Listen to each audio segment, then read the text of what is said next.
नदी बीचे कागा जाके नैया कोई देखला हो भैया।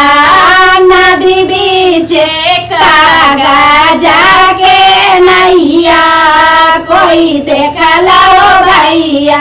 एक ओरिया शिव गुरु बैठा दूसरिया पार्वती मैया। एक ओरिया शिव गुरु बैठा दूसरिया पार्वती मैया। अभी जवा में गाना पति खेवैया कोई देखला हो भैया। अभी जवा में गाना पति खेवैया कोई देखला हो भैया। नदी बीचे कागा जाके नैया कोई देखला हो भैया।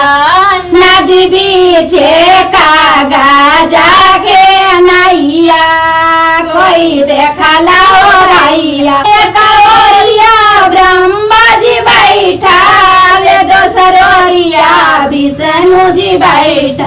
एक ओरिया ब्रह्मा जी बैठा दोसर ओरिया विष्णु जी बैठा। बेचवा में नारद मुनि खेवैया कोई देखला हो भैया। अभी चबा में नारद मुनि खेवैया कोई देखला हो भैया। नदी बीचे कागा जाके नैया कोई देखला हो भैया। नदी बीचे कागा जाके नैया कोई देखला हो भैया। एक ओरिया राम जी बैठा दोसर ओरिया सीता मैया। एक ओरिया राम जी बैठा दोसर ओरिया सीता मैया। बिचवा में हालूमत खेवैया कोई देखला हो भैया। बिचवा में हालूमत खेवैया कोई देखला हो भैया।